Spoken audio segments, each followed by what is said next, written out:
Hello नमस्कार दोस्तों, मैं विपुल सर और आपके सामने एक नए वीडियो के साथ और आज नया चैप्टर लेकर आए हैं। उससे पहले थोड़ा सा मोटिवेशन जोश है, लड़का शांत रहिए, ये क्योंकि ऑफलाइन ऑनलाइन दोनों चल रहा है एक साथ में। देखिए, पहला है शुरुआत हो चुकी है, अब मेहनत तभी रुकेगी जब मंजिल कदमों में होगी। अब शुरुआत हम लोग कर चुके हैं, अब हम लोग रुकेंगे नहीं जब तक कामयाबी नहीं हम लोग तय करेंगे, तब हम रुकने वाले नहीं हैं। और आप लगातार जुड़ जाइए, सब्सक्राइब करिए, शेयर करिए, अपने दोस्तों के पास वीडियो भेज दें।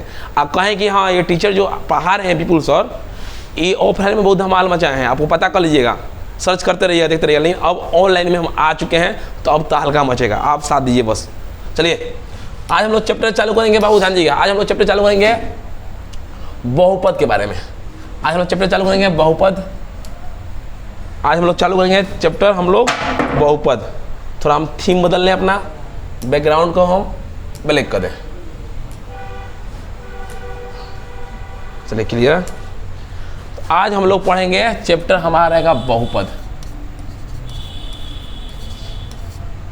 सब ज़्यादा लंबा चौड़ा नहीं, आपके पास समय कम है, खूब आसान तरीका समझाएंगे जिससे आपको दिमाग पर बैठ जाए। ज़्यादा रट्टा मारने वाला कोई काम नहीं करना है हम लोग को। देखिए, तो बहुपद है क्या, तो पहले देखिएगा हुआ a0 x0 plus a1 x1 plus a2 x2 नहीं आ रहा है। हाँ ना ठीक है सर, वीडियो ठीक है। थोड़ा सा लाइट का प्रॉब्लम है, हम सर याद नहीं कि मिनट में यहाँ लगता है कपड़ा थोड़ा वही थोड़ा चमक रहा है। तो कोई बात नहीं है, काम होता रहता है,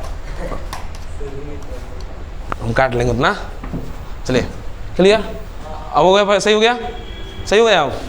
चलिए डॉट an और xn तक जो जाता है वो हमारा बहुपद कहलाता है। क्या है वो हमारा बहुपद कहलाता है। कोई दिक्कत इसमें? आज में लाइट नहीं हमारा है। चलिए चल ध्यान दीजिए, तो ये हम लोग बहुपद हो गया। खूब ध्यान से, ज़्यादा ताम झाम करने जरूरत नहीं है, चैप्टर छोटा सा, आप ताम झाम करते हैं। हम आपको हर एक ऑब्जेक्टिव का अलग वीडियो देंगे, हर एक चैप्टर का। आप निश्चिंत से रखिए, 15 क्लास देंगे मैथ में, पूरा मैथ फाइनल, 15 क्लास देंगे ऑब्जेक्टिव में, पूरा ऑब्जेक्टिव फाइनल। उसके बाद खाली रहेगा सेट मराएगा, मैथ का पूरा धजिया उड़ाना है इस साल। अब ये बहुपद जो होता है बाबू, बहुपद जो होता है इसको दो भागों में बांटा गया है। कितना भागों में बांटा गया हुआ? दो भागों में बांटा गया है। क्लियर। एक जो भाग होता है वो होता है हमारे घात के आधार पर, घात के आधार पर, ध्यान दीजिएगा लड़का, घात के आधार पर। दूसरा होता है पद के आधार पर। क्या होता है? पद के आधार पर। रुक जाइए, पद के आधार पर।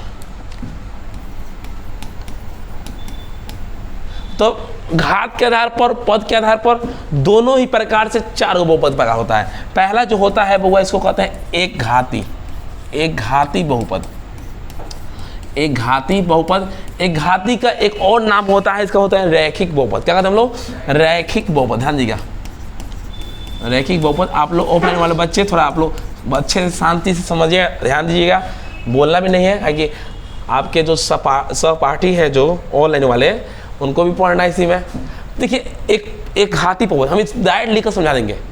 एक घाती बहुपद है क्या, रैखिक बहुपद है क्या, यानी जिसका घात एक होता है, जिसका घात एक होता है वो कहता है एक घाती बहुपद या रैखिक बहुपद। यानी कहने का मतलब देखिए, 3x पावर कुछ भी नहीं है, जब कुछ भी नहीं दिखाई दे रहा तो वहाँ एक छिपा रहता है, एक घाती हो गया। 4x प्लस 5z क्या हुआ? एक घाती हो गया। 8x plus 4y plus 3z, ये क्या है? एक घाती बहुपद गया। सभी का घात क्या है? एक है। ये क्या हुआ?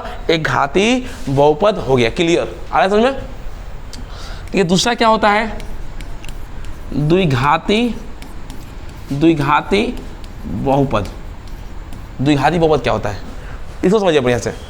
द्विघाती बहुपद देखते क्या है? जिसके दो घात होते हैं, जिसके घात क्या होते हैं? दो होते हैं, उसे द्विघाती बहुपद कहते हैं। ध्यान दीजिएगा, अभी वीडियो भी अपलोड हो रहा है, आप लोग का वास्तविक संख्या भी आपका वीडियो डाल दिए हैं लोग, अभी डाला है, आप उसको भी देख लीजिएगा, ठीक है? बहुत टाइम लगा रहा है। द्विघाती बहुपद जिसका घात दो, जैसे मान लीजिए यही चीज़ हो गया, इसके घात दो कर दिए, द्विघाती बहुपद। एल इसी का घात हम लोग दो कर दिए, द्विघाती बहुपद। यानी कोई भी हो जिसका घात क्या हो 2 होता है वो कहता है द्विघाती बहुपद कहलाता है। द्विघाती बहुपद क्या होता है कहलाता है। क्लियर। अब देखिए बुआ,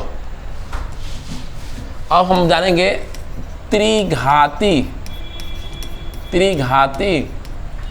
बहुपद। त्रिघाती बहुपद, ध्यान दीजिएगा, राइटिंग थोड़ा सुंदर है, मैनेज कर लीजिएगा आप लोग। त्रिघाती बहुपद क्या होता है? जिसके घात 3 होते हैं, नाम से मालूम चलता है, जिसके घात 3 होते हैं वो त्रिघाती बहुपद कहलाते हैं। क्या कहते हैं? त्रिघाती बहुपद कहलाते हैं। ध्यान दीजिएगा, जिससे मैं 3x³ 4x³ + 5y² + 3। अब आप कहिए सर यहाँ 2 भी दिया है तो त्रिघाती कहाँ है? 2 भी है, 3 भी है। तो कहने का मतलब ये है अधिकतम घात जो होता है ना वही मेन होता है। तो अधिकतम घात 3 है, यानी त्रिघाती बहुपद है। क्लियर। अब चौथा जो पॉइंट होता है बाबू, ध्यान दीजिएगा, ये होता है चतुर्थ घाती बहुपद। चतुर्थ घाती बहुपद, ध्यान समझिएगा, चतुर्थ घाती बहुपद। तो क्या होता है चतुर्थ घाती बहुपद? 4x⁴ 5x³ + 4x⁴ + 3z जो भी दिया हो। देखिए यहाँ भी अधिकतम घात क्या है? 4 है। तो यह हुआ चतुर्थ घाती बहुपद। क्लियर। आराम से समझ में आया होगा। स्क्रीनशॉट मारिए, ध्यान है आप, और पूरा वीडियो को शेयर करिए दोस्त के पास अपने। अब देखिए, अब हम चलेंगे पद के आधार पर। क्या चलेंगे हुआ? पद के आधार पर। पद के आधार पर भी बाबू, पद के आधार पर भी 4 एक होता है। पद के आधार पर कितना होता है? 4 एक होता है। जो पहला होता है एक पदी बहुपद। अब ये नहीं कहना है कि जो एक बार पाद दिया एक पदी बहुपद हो गया, वो ध्यान रखना है, ठीक है। बहुत बच्चा धीरे दिमाग लगाता है। एक पदी मतलब जो सिर्फ एक पद हो, स्थान उसका एक हो, वो एक पदी बहुपद आता है। जैसे मानो चलिए 4x हो गया, क्यों? कितना स्क्वायर हो? स्क्वायर का मतलब नहीं, वो पद से मतलब है। तो पद क्या है? एक है। 5y² कितना है? हमको घात से मतलब नहीं, वो क्या है? पद से मतलब। क्या है? एक पदी का है। ये 3 भी क्या है? एक पदी बहुपद है। क्लियर। अब हम जानेंगे